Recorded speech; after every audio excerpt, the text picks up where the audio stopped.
고린도후서 4장 5절부터 12절 말씀 마음을 집중하시고 함께 읽어보십니다. 우리는 우리를 전파하는 것이 아니라 오직 그리스도 예수의 주 되신 것과 또 예수를 위하여 우리가 너희의 종된 것을 전파함이라. 어두운 데 빛이 비치라 말씀하셨던 그 하나님께서 예수 그리스도의 얼굴에 있는 하나님의 영광을 아는 빛을 우리 마음에 비추셨느니라. 우리가 이 보배를 질그릇에 가졌으니 이는 심히 큰 능력은 하나님께 있고 우리에게 있지 아니함을 알게 하려 함이라. 우리가 사방으로 우겨쌈을 당하여도 쌓이지 아니하며 답답한 일을 당하여도 낙심하지 아니하며 박해를 받아도 버림받지 아니하며 거꾸로 뜨림을 당하여도 망하지 아니하고 우리가 항상 예수의 죽음을 몸에 짊어짐은 예수의 생명이 또한 우리 몸에 나타나게 하려 함이라. 우리 살아있는 자가 항상 예수를 위하여 죽음에 넘겨짐은 예수의 생명이 또한 우리 죽을 육체에 나타나게 하려 함이라. 그런즉 사망은 우리 안에서 역사하고 생명은 너희 안에서 역사하느니라. 아멘. 오늘 6월 첫 주일을 맞이했습니다. 벌써 올해도 절반을 지나고 있습니다. 누구나 다 새해에는 새로운 마음가짐과 결심을 하고 지나다가도 아마 지금 이 중간쯤 오게 되면은 좀 마음이 해이해질 수도 있고요. 또 힘든 분들은 좀 포기하고 싶은 유혹도 받을 것입니다. 그렇게 우리의 마음은 우리가 스스로 지키기가 참 어렵습니다. 내 마음이라고 해도 내 마음대로 되지 않아요. 그만큼 마음은 내가 주인이 아닌 것이죠. 오늘 주신 말씀에도 보면은 우리의 마음 속에 빛이 있으라는 말씀인데, 저는 요즘 우리의 마음에 대해서 좀 깊이 묵상을 하는 시간을 갖습니다.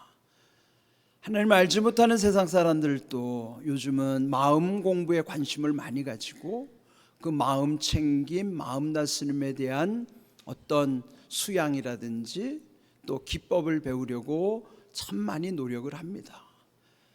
어느 정도는 효과가 있을지 모르겠습니다만은 근본적인 변화는 없습니다. 그 까닭은 성경이 우리에게 마음의 원리를 알려주시는데 그 마음의 원리를 먼저 우리가 잘 깨달을 필요가 있습니다. 잠언 4장 23절을 보면은 무릇 지킬 만한 것보다 더욱 내 마음을 지키라. 생명의 근원이 이에서 남이라. 우리 마음을 일컬어서 생명의 근원이라고 말씀하고 있습니다. 그렇지만 우리 마음이 얼마나 예민하고 민감한지 외부의 조그마한 자극에도 금방 요동치고 힘들어지는 거예요. 성경에도 보면은 하나님은 상한 심령을 찾으신다고 말씀하셨는데 특별히 상한 심령에 대한 말씀이 많이 나와요. 상한 심령이라고 그러면은 마음에 상처받은 것을 말하는 거예요. 그런데 우리의 마음이 상하면, 즉 마음의 상처를 입게 되면은 대체로 여러 가지 현상이 있겠지만 제가 경험한 것으로는 큰 흐름에서 두 가지 반응이 아주 뚜렷하게 나타납니다. 첫 번째, 마음의 상처가 있을 때 나타나는 반응은요, 이 마음이 눌리는 현상이에요. 마음이 눌리면은 내 마음 속에는 온갖 염려, 걱정, 근심, 불안, 두려움이 내 안에 엄습해오게 되는 것입니다. 또한 마음이 상할 때 나타나는 두 번째 현상은 마음이 꼬이는 거예요. 마음이 배배 꼬이다 보니 듣는 것이 제대로 안 들려져요. 그리고 분노의 감정이 자꾸 일어나고 또 남이 말하는 것을 삐딱하게 들기도 하지만은 이런 모든 마음이 꼬이는 현상을 통해서 부정적으로 살아가기가 쉽습니다. 물론 이런 것이 일시적으로 나타나는 것은 별 문제가 없는데 지속적으로 오래되면은 이것은 마음의 병 때문인 것입니다. 그래서 여러분이 거울을 보고 자기를 잘 살피든지 남의 얼굴, 흔히 관상을 본다 그러죠. 여러분, 관상도 성경적으로 봐야 돼요. 그런데 나를 보거나 남을 보거나 이 두 가지를 통해서 먼저 분별해야 됩니다. 그 얼굴에 수심이 가득하거나 그늘이 져 있으면은 지금 그 사람은 마음이 눌려 있기 때문이에요. 또 하나, 말할 때마다 자꾸 삐딱하게 듣거나 화를 자꾸 낸다든지 부정적으로 대꾸하는 사람들은요, 그 사람은 지금 마음이 꼬여 있어서 그런 거예요. 마음이 눌리든지 마음이 꼬이든지 그것은 다 마음의 상처 때문에 나타나는 일들이에요.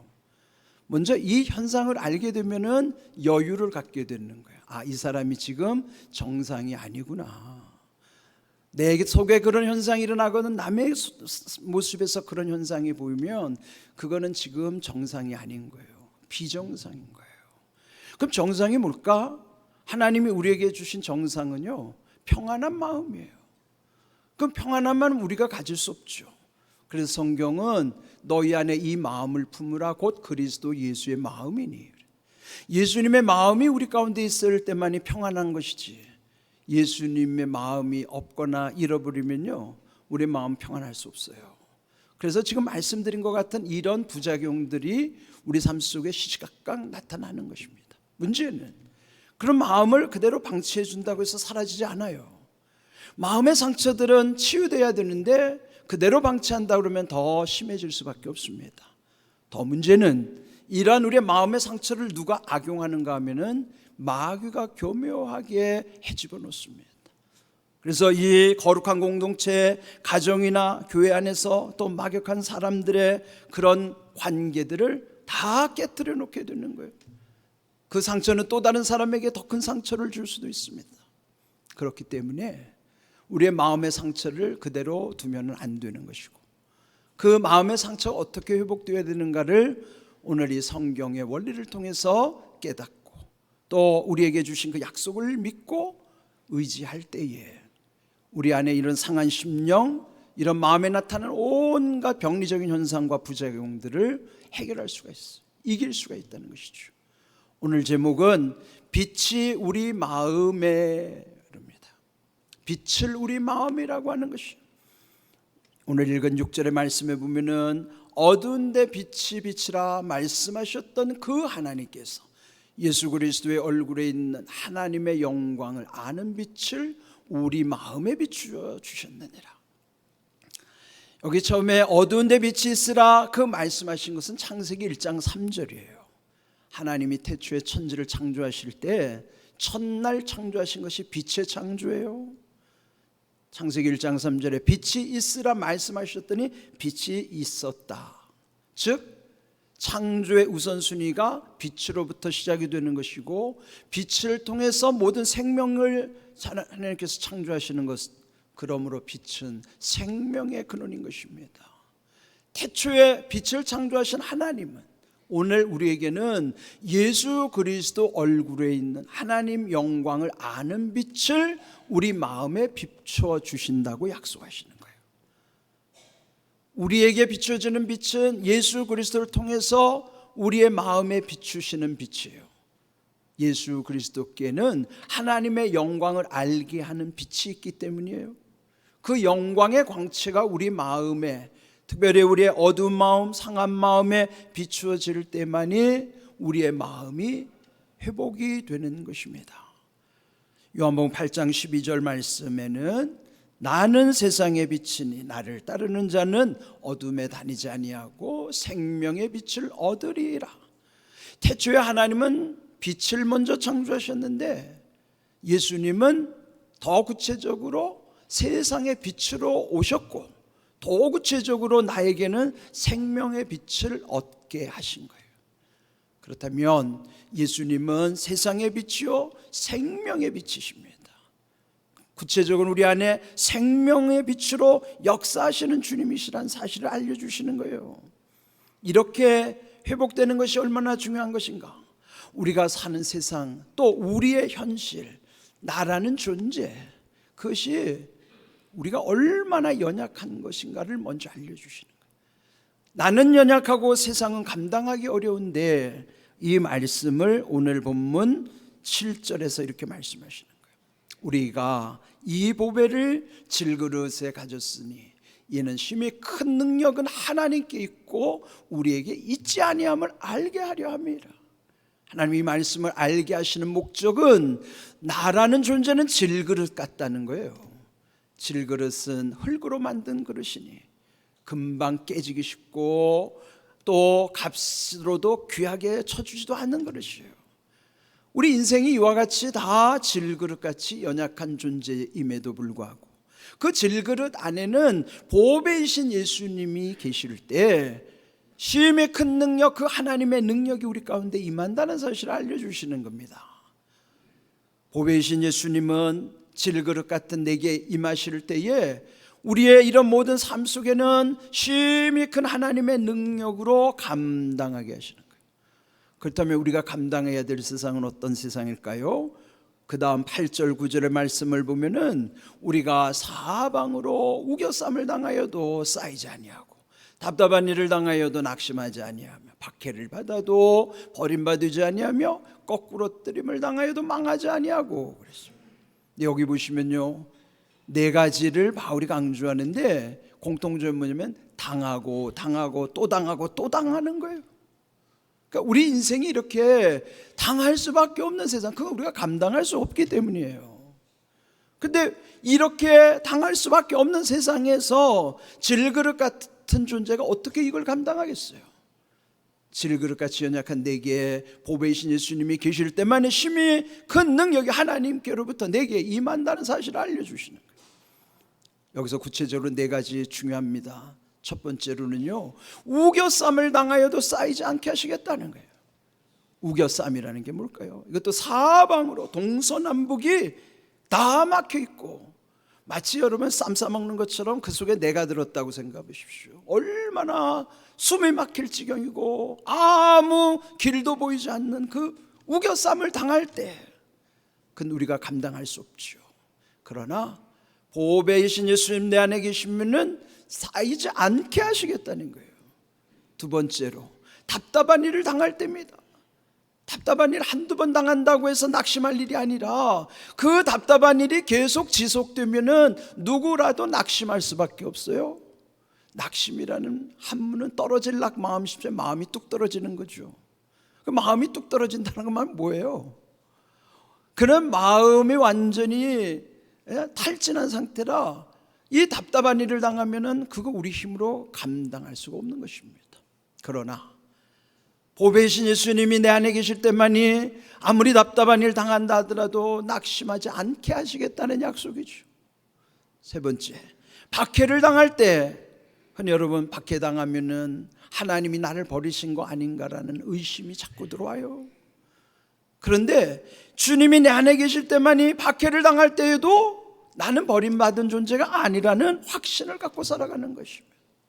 네 번째, 거꾸로 뜨림을 당할 때 여러분이 거꾸로진다는 게 뭐예요? 다 된 것 같은데 뒤집어지는 거죠. 다 된 것 같은데 결국 거꾸로지면 그게 망하는 거예요.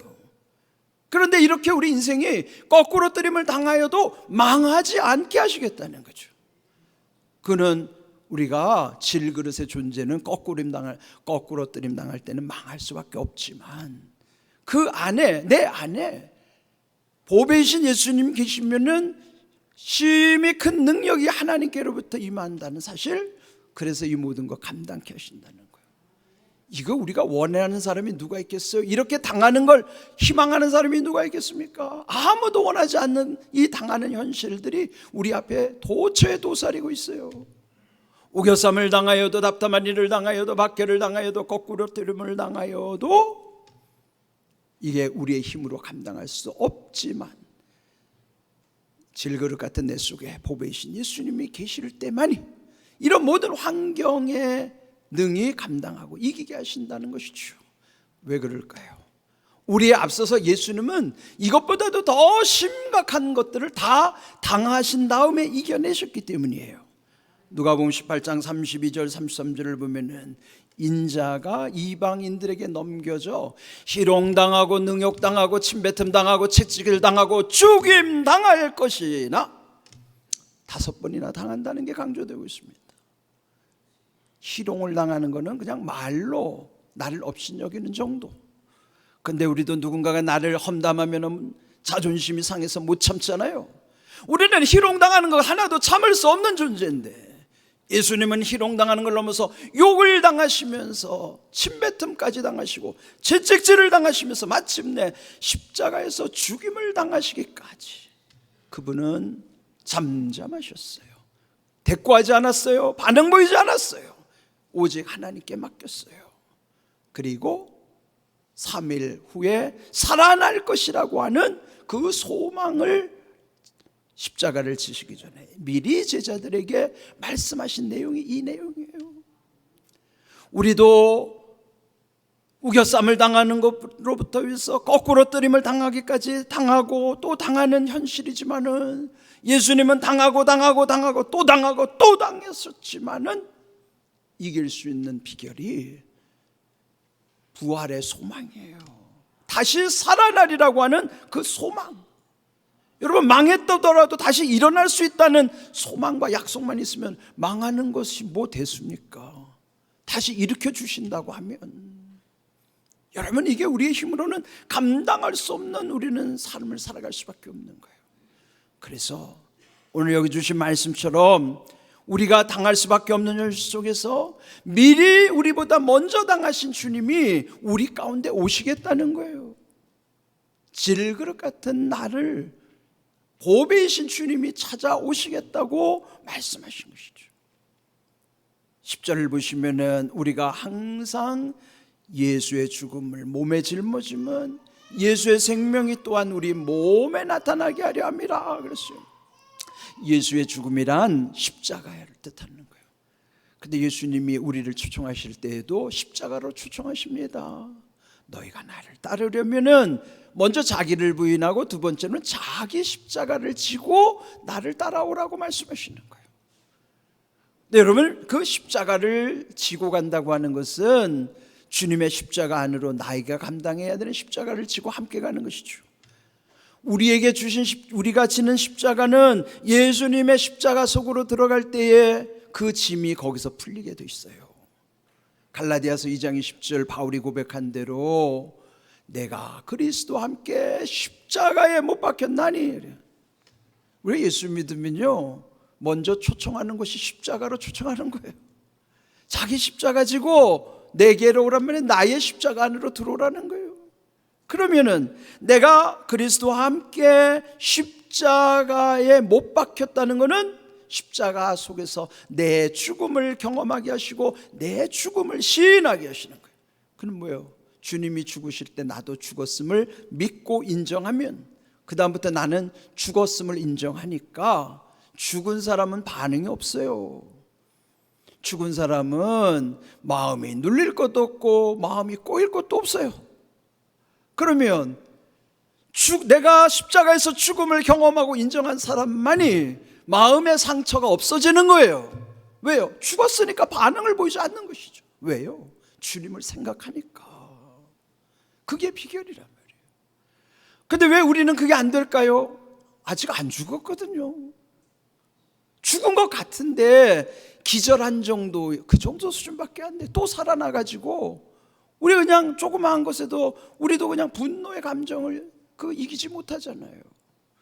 바울이 갈라디아서 2장 20절을 고백한 것은 그가 주님과 함께 십자가에서 죽었으므로 그는 세상의 반응을 보이는 것이 아니라 주님을 생각함으로 그런 모든 것을 이길 수 있는 힘을 얻었다는 것이죠. 여러분이 진정 주님과 함께 십자가에 죽었음을 믿고 경험한다면, 여러분을 그렇게 인정한다 그러면은 세상에 그렇게 민감하게 반응하지 않습니다. 또 이렇게 예수님이 우리에게 세상의 빛으로 생명의 빛으로 오셨는데, 성경은 빛에 대해서 말씀하시는 내용이 참 많아요. 시편 119편 105절을 보면은요, 주의 말씀은 내 발의 등이요 내 길의 빛이니이다. 말씀이 빛이라는 거예요. 그럼 말씀의 빛이 비춰지면은 길이 보이는 것이죠. 세상에 길이 없지 않아요. 하나님은 우리 인생에 다 길을 만들어 주셨지만은 길을 못 보는 까닭, 그거는 빛이 없기 때문이에요. 세상에도 아무리 길이 있다 하더라도요, 빛이 없으면은 그 길이 어디 있는지 찾을 수가 없어요. 문제는 빛과 어둠의 관계 속에서 그 주도권이 어둠에 있지 않아요. 그 주도권은 빛이 갖고 있는 거예요. 빛이 있으면 어둠이 물러가고, 빛이 있으면 어둠이 있어도 없는 거나 마찬가지예요. 문제는 빛을 잃어버릴 때, 빛으로부터 멀어질 때, 빛이신 예수님을 떠날 때, 그럴 때는 빛이 없는 곳에서는 어둠이 드러나는 거예요. 그 어둠의 영이 지배하게 되는 것이죠. 어둠이 주관하는 것이 아니라 빛이 주관하는 거예요. 빛이 있으면 어둠은 물러가고 어둠은 아무것도 아니에요. 빛이 능력이 있는 것이지 어둠의 능력이 있는 것이 아니에요. 근데 우리는 빛을 잃어버린 것을 탄식하지 아니하고 어둠에 갇혀 있는 것에 대해서 어둠 속에서 불안해하고 두려워하는 거예요. 그런 문제 해결이 되지 않습니다. 빛을 회복해야만 어둠의 영이 떠나갈 뿐만 아니라 어둠의 현상들도 사라지는 줄로 믿습니다. 그러므로 여러분, 빛을 찾아야 돼요. 세상의 빛이요 생명의 빛이신 예수님이 내 안에만 오신다면 내 안에 모든 염려, 걱정, 근심, 불안, 두려움, 분노의 감정도 다 씻어주고 그리고 온전히 회복되게 하시는 것입니다. 말씀이 빛이기 때문에, 그러므로 여러분, 말씀을 묵상하셔야 돼요. 말씀이 묵상이 되는 것은 말씀이 육신이 되도록 하는 거예요. 말씀을 귀로만 듣지 마세요. 말씀을 몸으로 배우셔야 된다 이 말이에요. 여러분, 우리가 공부한다고 그럴 때 학습이라고 그러잖아요. 학습. 학이 뭐예요? 배우는 게 학이에요. 그럼 머리로 하는 거죠. 습은 뭘까요? 익힐 습이에요. 그건 몸으로 배우는 거예요. 몸에 익어야 자기 것 되는 거죠. 우리가 학습한다 그러면서 배우기는 해도 습을 안 한단 말이에요. 익히지를 않는단 말이에요. 그러니까 몸이 되지 않죠. 그러면 자기 것 안 되는 거예요. 머리는 아는 거는 많아가지고 몸에 익지 않으니까 자기 것 아니죠. 학습을 하세요. 학만 하지 말고 습을 하셔야 된다 이 말이에요. 학과 습을 하는 것이 말씀의 육신되는 거예요. 그런 은혜를 여러분 안에 늘 말씀을 순종할 때 예수님이 말씀이 육신이 되어 우리 가운데 오신 것처럼 우리도 말씀이 육신이 되는 삶, 학이 습이 되는 삶, 그 말씀이 내 말씀 되는 삶, 그 삶이 나를 변화시키는 거예요. 내 마음을 새롭게 하시는 거예요. 그래서 로마서 12장 2절처럼 마음을 새롭게 함으로 변화를 받으라 그랬죠. 마음이 새로워져야 변화가 시작되는 것입니다. 이런 주님으로 인한 마음이 새로워지지 않고는 결코 변화 없습니다. 오늘 얘기 주신 말씀처럼 말씀이 빛이라는 사실을 기억하십시오. 시편 112편 4절을 보시면 정직한 자들에게는 흑암 중에 빛이 일어나나니 그는 자비롭고 긍휼이 많으며 의로운 이시로다. 하나님의 성품을 여기서 표현하기를 하나님은 자비하시다. 자비, 이 한문 정말 잘 새기셔야 돼요. 자라는 건 자애롭다는 거, 우리 표현으로 사랑이죠. 근데 그 옆에 왜 비자를 붙여놨을까? 비가 뭔지 아세요? 슬픔이에요. 슬플 비자라고. 자비 속에는 사랑만 있는 게 아니고 슬픔을 사랑하는 마음이 자비란 말이에요. 상대방의 슬픔을 내가 사랑해주고 보듬어 줄 수 있는 게 자비라고요. 하나님은 우리의 슬픔을 보듬어주고 감싸주시는 그 사랑을 자비라고 하는 거예요. 긍휼이라는 것은 불쌍히 여기는 것이 긍휼입니다. 의라고 하는 것은 죄 없음이 의예요. 세상에 죄 없는 사람 누가 있습니까? 하나님만이 죄 없으신 거예요. 그래서 하나님만이 의로우신 거예요. 그러니까 하나님만이 우리의 죄를 씻어주실 때 우리도 의롭게 되는 것이지 의 자체가 아니에요. 우리는 의 자체가 아니에요. 의롭게 되는 것이지 의 자체는 하나님밖에 안 계시는 거예요. 우리가 믿는 하나님, 우리가 의지하는 하나님은 자비, 긍휼, 의의 하나님. 한자 한자를 잘 묵상해 보세요. 그냥 스쳐 지나갈 말씀이 아니에요. 자비를 가볍게 생각하지 마세요. 긍휼히 여기는 하나님의 마음 없이는 우리가 어떻게 사람을 품을 수 있겠습니까? 우리가 하나님을 닮는다고 하는 것은 여기에 왜 하나님의 성품 요 세 가지만 있겠습니까? 이 세 가지를 강조하는 것은 우리로 하여금 이거 배우라는 거예요. 자비와 하나님의 마음, 불쌍히 여기는 긍휼과 또 죄인에 대한 그런 의로움을 가지고 하나님의 마음 가운데서 이 일을 감당해요. 그럴 때 이 흑암 중의 빛이라는 건 어둠 속의 빛을 일으켜 주시는 것, 어둠 속에 빛이 일어나게 하시는 것은 그 대상이 누굴까요? 정직한 자예요. 정직이 뭐예요? 정직은 숨기지 않는 거예요. 거짓 없음이 정직이. 우리가 어떻게 의로울 수가, 정직할 수 있겠어요? 여기서의 정직이라는 것은 하나님 앞에 섰을 때 자기의 있는 모습 그대로를 인정하는 게 정직한 거예요. 내가 죄인이라는 사실을 인정하는 것.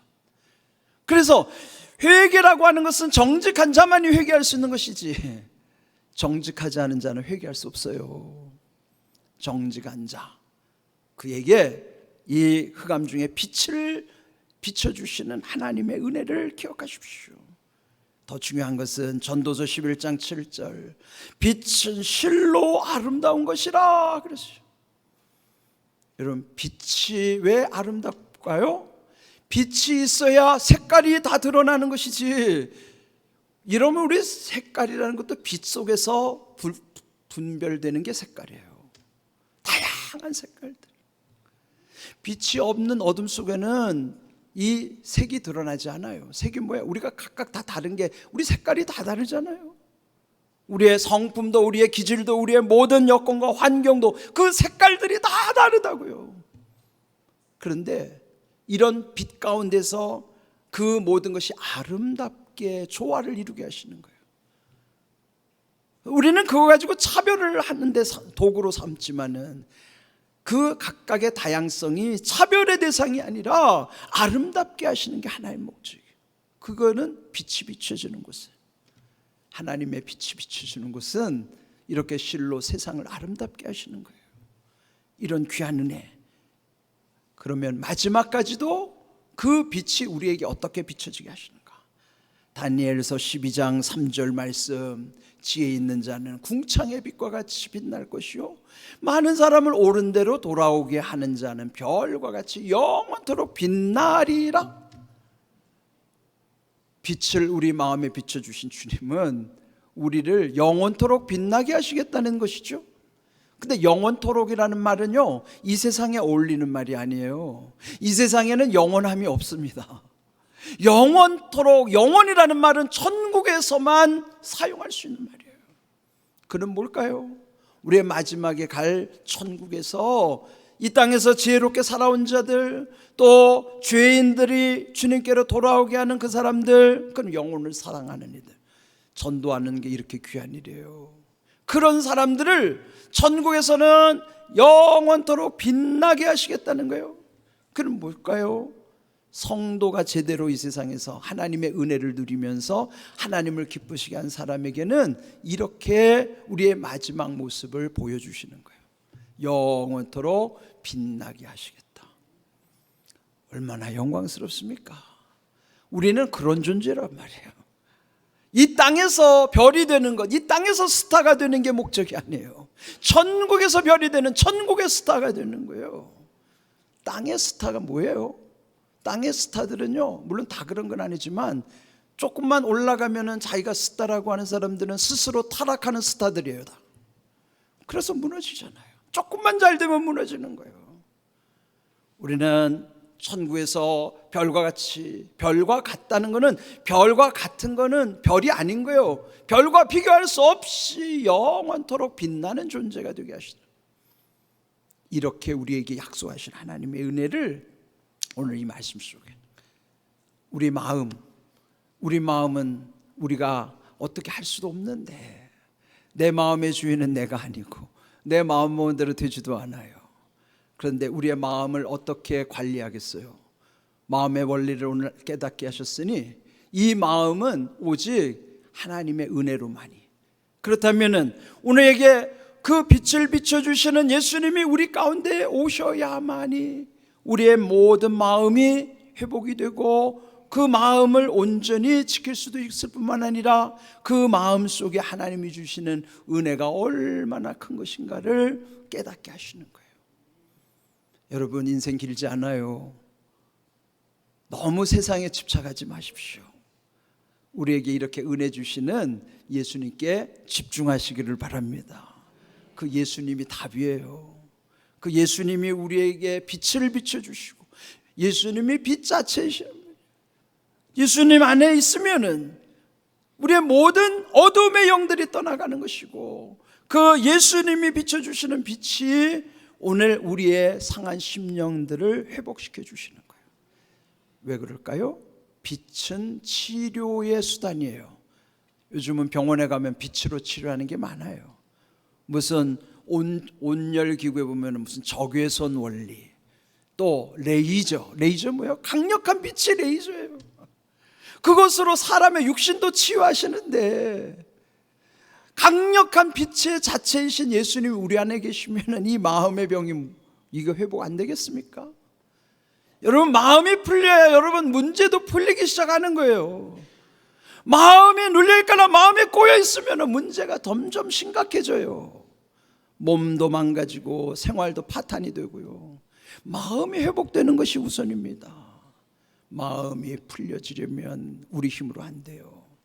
예수님이 내 안에 오셔야만 마음이 풀리고, 마음이 풀려야 우리의 모든 문제도 풀리고 우리 안에 병도 치료되는 거예요. 그런 귀한 은혜를 기억하시고 오늘 주신 이 말씀 잘 새기세요. 빛을 우리 마음에 비추셨느니라. 그 빛은 빛 자체이신 예수님이시란 말이에요. 이런 귀한 은혜를 늘 강조하는 대로 말씀대로 이루시는 은혜와 복 날마다 체험하시면 간증하게 돼 있어요. 그 간증이 전도죠. 그러면은 체험한 사람, 간증해서 그 간증을 듣는 사람 모두가 함께 은혜와 복을 누리게 하시는 거예요. 바라기는 말씀대로 이루시는 은혜와 복을 평생토록 체험하고 간증하고 누리시기를 주님의 이름으로 축복합니다. 아멘.